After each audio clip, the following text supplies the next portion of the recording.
इतना मजबूत आंदोलन करेंगे कि पलामू के पदाधिकारी जान जाएंगे कि पलामू की धरती से जब आग उगलती उठती है तो कहां तक जाती है। स्वास्थ्य विभाग कब उनकी पढ़ाई के लिए या शादी के लिए जो भी मुआवजा या एफडी कराएगी, उसका इंतजार ना करते हुए तीनों बच्ची का पढ़ाई का जिम्मेवारी हम लेते हैं, हमारा परिवार लेता है। नमस्कार, आप देख रहे हैं कैपिटल न्यूज। मैं हूं प्रफुल्ल गिरी।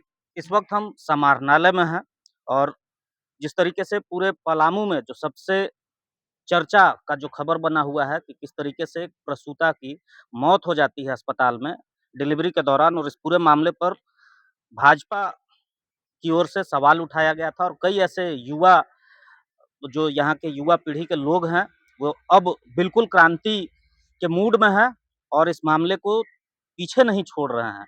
तो तय समय के अनुसार 24 घंटे में जांच रिपोर्ट देना था और जिस तरीके से कैपिटल न्यूज पर और अन्य चैनलों पर भी ये बयान आया था कि 24 घंटे के बाद उपायुक्त से मिलकर इसकी पूरी जानकारी ली जाएगी, और आज उपायुक्त से मिलने एक युवा प्रतिनिधिमंडल पहुंचा है। पीड़ित परिवार के लोग भी हैं। आशीष भारद्वाज जी हैं, क्या कुछ बातें हुई उपायुक्त से? देखिए, उपायुक्त पलामू महोदय से अभी हमारी मुलाकात हुई। चूंकि आप लोगों के उपस्थिति के सामने कल हम लोगों ने हॉस्पिटल सुपरिटेंडेंट साहब से 2-3 सवाल पूछे थे, आपने भी पूछा था। उनकी घी-घी बंद गई थी। वो कुछ बोलने में शक नहीं रहे थे, क्योंकि वो कुछ छुपाना चाह रहे थे। इसी को लेकर के उपायुक्त पलामू जी से महोदय से बात हुई थी। उन्होंने हम लोगों को ये आश्वस्त किया था कि 24 घंटे के अंदर हम लोग प्रशासनिक और ये टेक्निकल जाँच इसकी कराएँगे। कराने के बाद जो आएगा वो आपसे साझा करेंगे। पीड़ित परिवार से दोपहर में संपर्क हुआ था मेरा, उन्होंने बताया कि नहीं भैया चला जाए डीसी साहब के पास। हम लोग अभी डीसी साहब के पास आए, डीसी साहब से हमने पूछा, डीसी साहब ने बताया कि इस पर जांच कर रहे हैं, जांच रिपोर्ट कुछ उनके पास आया भी है। उस जांच रिपोर्ट में क्या है वो बोले कि हम सार्वजनिक करेंगे, अभी एक और प्रशासनिक जांच आना बाकी है। मेरा फोकस था कि जो चला गया उसके साथ हमारी संवेदना है और उसकी लड़ाई हम अंतिम तक लड़ेंगे। जो कल्प्रिट है उसको पाताल से ढूंढ के निकाल लेंगे। लेकिन जो 3 बच्चियां हैं जो अनाथ हो चुकी हैं, जिनका अब कोई सहारा नहीं है और जिनका बाप एक बिजली विभाग का डेली वेजेज का लेबर है, जो काम करता है बिजली विभाग के अंदर, वो पलामू में 3 बच्चियों का भार कितना होता है, हम सभी मध्यम वर्गीय परिवार से हैं, हम समझ सकते हैं। माननीय उपायुक्त महोदय से हमने ये हाथ जोड़ के रिक्वेस्ट किया कि श्रीमान उन 3 बच्चियों का क्या होगा, इस पर देखिए। मैंने सदर अस्पताल का सारा हाल बताया कि किस तरीके से सदर अस्पताल को खास लोगों ने अपने चंगुल में ले रखा है। हॉस्पिटल सुपरिटेंडेंट क्या करते हैं उनके बारे में बताया। किस तरीके से बालाजी नाम की कंपनी वहां पे हावी है उस पर बताया। किस तरीके से बालाजी कंपनी शोषण कर रही है पदाधिकारियों का, उसके अंदर काम करने वाले लोगों का। हमारा हॉस्पिटल में स्कार्सिटी क्या है, वेंटिलेटर संपूर्ण, हम कुछ ना कुछ जरूर करेंगे।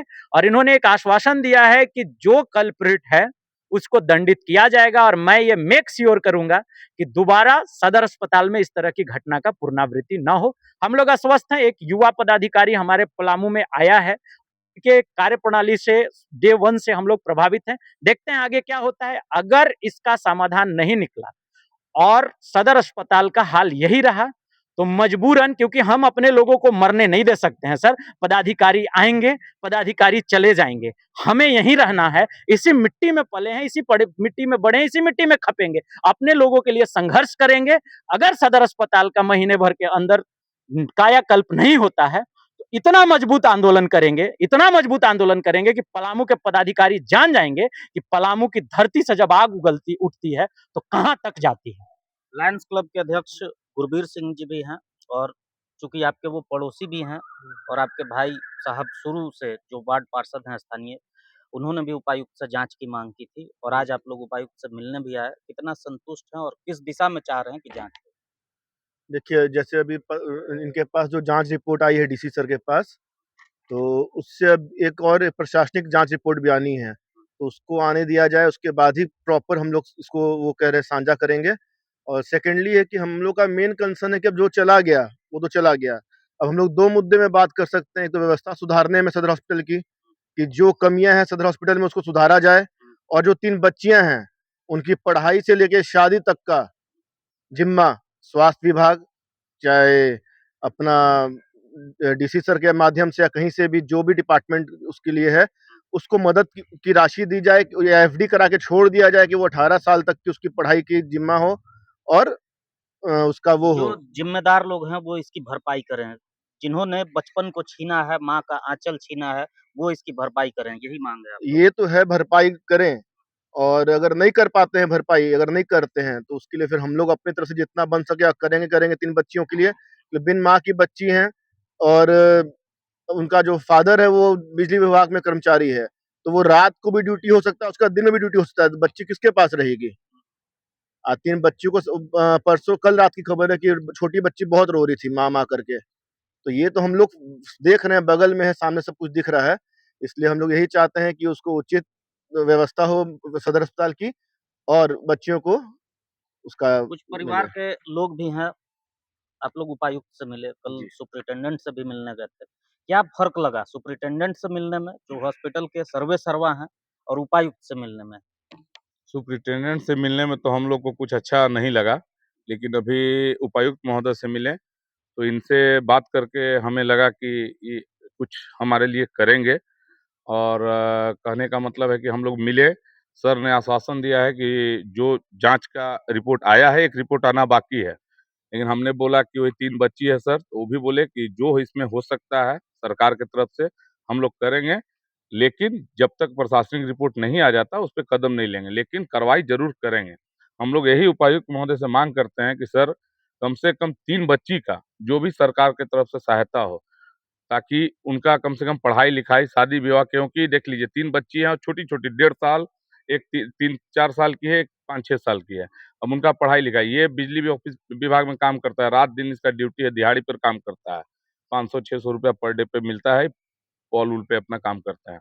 हम चाहते हैं कि ताकि इनका किसी तरह से मदद हो और दोषी को कार्रवाई मिले, क्या कि एमएमसीएच के सुपरिटेंडेंट से हम लोग को अच्छा जवाब नहीं मिला। तो आपने सुना, स्पष्ट है कि लोग जिस तरीके से, जो परिजन हैं वो बता रहे हैं कि एमएमसीएच के जो सुपरिटेंडेंट हैं उनसे भी उन्होंने बात की थी और उनके जवाब से बिल्कुल संतुष्ट नहीं थे। लेकिन आज उपायुक्त से मिलने के बाद इनके अंदर एक भरोसा जगा है, उम्मीद जगी है कि इन्हें न्याय मिलेगा। और ये भी स्पष्ट है कि जो स्वास्थ्य विभाग के द्वारा जाँच कराया गया है, उस जाँच पर भी अभी शक की सुई लटक रही है, क्योंकि एक अलग से प्रशासनिक जाँच करवाई जाएगी। क्या कहेंगे? हम ये कहना चाहते हैं कि स्वास्थ्य विभाग कब उनकी पढ़ाई के लिए या शादी के लिए जो भी मुआवजा या एफडी कराएगी, उसका इंतज़ार ना करते हुए तीनों बच्ची का पढ़ाई का ज़िम्मेवारी हम लेते हैं, हमारा परिवार लेता है। तो ये भी एक बड़ी बात है कि जिस तरीके से जो दुःख का क्षण है, उसे कोई दूर नहीं कर सकता है, लेकिन साथ जो लड़ने निकले हैं, ये युवा पीढ़ी है पलामू की। और समाहरणालय के सामने आपने सुना किस तरीके से तीनों बच्चियों की पढ़ाई की ज़िम्मेवारी गुरबीर सिंह ने ली है। और इस पर क्या कहेंगे आशीष जी, आप जिस तरीके से युवापंथी है पलामू की? गुरवीर भाई के लिए जितना कहा जाए कम है।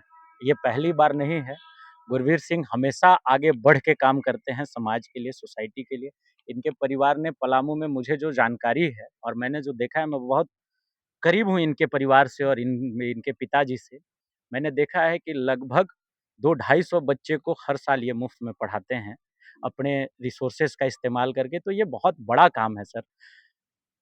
सबसे बड़ी बात है कि आप किसी को अगर शिक्षित कर देते हैं, तो वो पैर पे खड़ा हो जाता है और वो कितनों का भार उठाने का लायक हो जाता है। तो इसके लिए मैं कोटि-कोटि इनका धन्यवाद दूँगा। और साथ ही साथ देखिए सर, ये पलामू है, ये पलामू की खूबसूरती है। हम अपने लोगों के लिए खड़े हैं। मैंने कहा ना कि पदाधिकारी आएँगे, पदाधिकारी चले जाएँगे, रहना तो हमको यहीं है। लेकिन सबसे बड़ी बात ये है कि क्या पलामू का सदर अस्पताल मौत का कारखाना बन गया है? ये हम लोग कितने दिनों से देख रहे हैं। और इसमें सुधार की बात करता सब है, सुधारता कोई नहीं है। अभी पलामू उपायुक्त महोदय को देख लेते हैं कि उपायुक्त महोदय भी युवा हैं, हमारे जैसे ही जोश, इनसे भी हमें यही वाइब्स मिली जैसा हम सोचते हैं। अगर उपायुक्त महोदय कर देते हैं तो हम भी इनके प्रशंसक हो जाएंगे, और नहीं करेंगे तो हम अपनी लड़ाई को लड़ेंगे सर।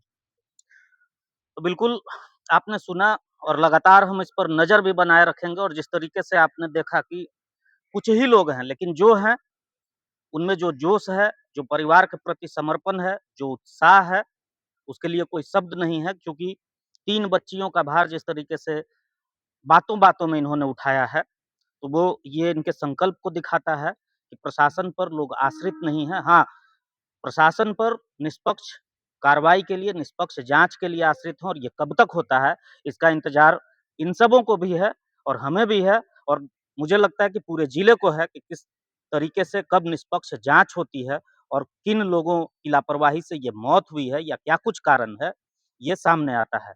देखते रहिए कैपिटल न्यूज़।